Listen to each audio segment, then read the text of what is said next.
Juízes, capítulo 5. Naquele dia Débora e Baraque, filho de Abinoão, entoaram este cântico. Consagrem-se para a guerra os chefes de Israel, voluntariamente o povo se apresenta. Louvem o Senhor. Ouçam, ó reis. Governantes, escutem. Cantarei ao Senhor, cantarei, comporei músicas ao Senhor, ao Deus de Israel. Ó Senhor, quando saíste de Seir, quando marchaste desde os campos de Edom, a terra estremeceu, os céus gotejaram, as nuvens despejaram água. Os montes tremeram perante o Senhor, o Deus do Sinai, perante o Senhor, o Deus de Israel. Nos dias de Sangar, filho de Anate, nos dias de Jael, as estradas estavam desertas, os que viajavam seguiam caminhos tortuosos. Já tinham desistido os camponeses de Israel, já tinham desistido, até que eu, Débora, me levantei, levantou-se uma mãe em Israel. Quando escolheram novos deuses, a guerra chegou às portas, e não se via um só escudo ou lança entre 40.000 de Israel. Meu coração está com os comandantes de Israel, com os voluntários dentre o povo. Louvem o Senhor. Vocês, que cavalgam em brancos jumentos, assentam-se em ricos tapetes, que caminham pela estrada, considerem. Mais alto que a voz dos que distribuem água junto aos bebedouros, recitem-se os justos feitos do Senhor, os justos feitos em favor dos camponeses de Israel. Então o povo do Senhor desceu às portas. Desperte, Débora. Desperte. Desperte, desperte, e rompa em cânticos. Levante-se, Baraque. Leve presos os seus prisioneiros, ó filho de Abinoão. Então desceram os restantes e foram aos nobres, o povo do Senhor veio a mim contra os poderosos. Alguns vieram de Efraim, das raízes de Amaleque, Benjamim estava com o povo que seguiu você. De Maquir desceram comandantes, de Zebulon, os que levam a vara de oficial. Os líderes de Issacar estavam com Débora, sim, Issacar também estava com Baraque, apressando-se após ele até o vale. Nas divisões de Ruben houve muita inquietação. Por que vocês permaneceram entre as fogueiras a ouvir o balido dos rebanhos? Nas divisões de Ruben houve muita indecisão. Gileade permaneceu do outro lado do Jordão. E Dan, por que se deteve junto aos navios? Aser permaneceu no litoral e em suas enseadas ficou. O povo de Zebulon arriscou a vida, como fez Naftali nas altas regiões do campo. Vieram reis e lutaram. Os reis de Canaã lutaram em Taanaque, junto às águas de Migido, mas não levaram prata alguma, despojo algum. Desde o céu lutaram as estrelas, desde as suas órbitas lutaram contra Císera. O rio Quizon os levou, o antigo rio, o rio Quizon. Avante, minha alma. Seja forte. Os cascos dos cavalos faziam tremer o chão, galopavam os seus poderosos cavalos. Amaldiçoem Meróis, disse o anjo do Senhor.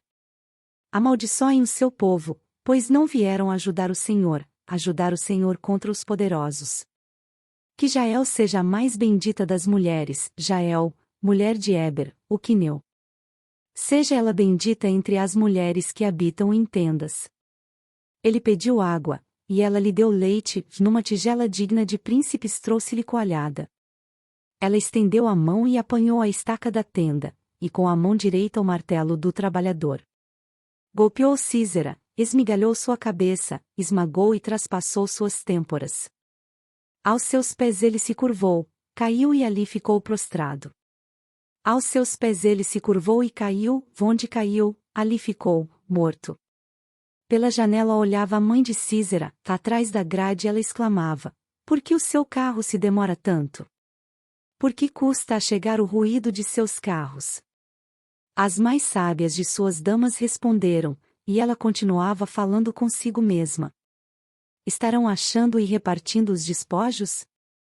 Uma moça ou duas moças para cada homem, roupas coloridas como despojo para Císera, roupas coloridas e bordadas, tecidos bordados para o meu pescoço, tudo isso como despojo? Assim pereçam todos os teus inimigos, ó Senhor. Mas os que te amam sejam como o sol quando se levanta na sua força. e a terra teve paz durante 40 anos. Juízes, capítulo 6. De novo os israelitas fizeram o que o Senhor reprova, e durante 7 anos ele os entregou nas mãos dos midianitas. Os midianitas dominaram Israel, por isso os israelitas fizeram para si esconderijos nas montanhas, nas cavernas e nas fortalezas. Sempre que os israelitas faziam as suas plantações, os midianitas, os amalequitas e outros povos da região a leste deles as invadiam. Acampavam na terra e destruíam as plantações ao longo de todo o caminho, até Gaza, e não deixavam nada vivo em Israel, nem ovelhas, nem gado, nem jumentos. Eles subiam trazendo os seus animais e suas tendas, e vinham como enxames de gafanhotos, era impossível contar os homens e os seus camelos. Invadiam a terra para devastá-la. Por causa de Midian, Israel empobreceu tanto que os israelitas clamaram por socorro ao Senhor. Quando os israelitas clamaram ao Senhor por causa de Midian, ele lhes enviou um profeta, que disse: Assim diz o Senhor, o Deus de Israel: Tirei vocês do Egito, da terra da escravidão. Eu os livrei do poder do Egito e das mãos de todos os seus opressores. Expulsei-os e dei a vocês a terra deles. E também disse a vocês: Eu sou o Senhor, o seu Deus, não adorem os deuses dos amorreus, em cuja terra vivem, mas vocês não me deram ouvidos. Então o anjo do Senhor veio e sentou-se sob a grande árvore de Ofra, que pertencia ao abiezita Joás. Gideão, filho de Joás, estava malhando o trigo num tanque de prensar uvas, para esconder dos midianitas. Então o anjo do Senhor apareceu a Gideão e lhe disse: O Senhor está com você, poderoso guerreiro. Ah, Senhor, Gideão respondeu: Se o Senhor está conosco, por que aconteceu tudo isso? Onde estão todas as suas maravilhas que os nossos pais nos contam quando dizem: Não foi o Senhor que nos tirou do Egito? Mas agora o Senhor nos abandonou e nos entregou nas mãos de Midian. O Senhor se voltou para ele e disse: Com a força que você tem, vá libertar Israel das mãos de Midian. Não sou eu quem o está enviando. Ah, Senhor, respondeu Gideão, como posso libertar Israel? Meu clã é o menos importante de Manassés, e eu sou o menor da minha família. Eu estarei com você, respondeu o Senhor, e você derrotará todos os midianitas como se fossem um só homem. E Gideão prosseguiu: Se de fato posso contar com o teu favor, dá-me um sinal de que és tu que está falando comigo. Peço-te que não vás embora até que eu volte e traga minha oferta e a coloque diante de ti. E o Senhor respondeu: Esperarei até você voltar. Gideão foi para casa, preparou um cabrito, e com uma arroba de farinha fez pães sem fermento. Pôs a carne num cesto e o caldo numa panela, trouxe-os para fora e ofereceu-os a ele sob a grande árvore. E o anjo de Deus lhe disse: Apanhe a carne e os pães sem fermento, ponha-os sobre esta rocha e derrame o caldo. Gideão assim o fez. Com a ponta do cajado que estava em sua mão, o anjo do Senhor tocou a carne e os pães sem fermento. Fogo subiu da rocha, consumindo a carne e os pães. E o anjo do Senhor desapareceu. Quando Gideão viu que era o anjo do Senhor, exclamou: Ah, Senhor soberano! Viu o anjo do Senhor face a face. Disse-lhe, porém, o Senhor: Paz seja com você. Não tenha medo. Você não morrerá. Gideão construiu ali um altar em honra do Senhor e lhe deu este nome: O Senhor é paz. Até hoje o altar está em Ofra dos abiezritas. Naquela mesma noite o Senhor lhe disse: Separe o segundo novilho do rebanho de seu pai, aquele de 7 anos de idade.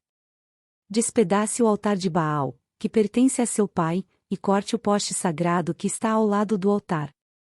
Depois faça um altar para o Senhor, para o seu Deus, no topo desta elevação. Ofereça o segundo novilho em holocausto com a madeira do poste sagrado que você irá cortar. Assim Gideão chamou 10 dos seus servos e fez como o Senhor lhe ordenara. Mas, com medo da sua família e dos homens da cidade, fez tudo de noite, e não durante o dia. De manhã, quando os homens da cidade se levantaram, lá estava demolido o altar de Baal, com o poste sagrado ao seu lado, cortado, e com o segundo novilho sacrificado no altar recém-construído. Perguntaram uns aos outros: quem fez isso? Depois de investigar, concluíram: foi Gideão, filho de Joás. Os homens da cidade disseram a Joás: traga seu filho para fora. Ele deve morrer, pois derrubou o altar de Baal e quebrou o poste sagrado que ficava ao seu lado.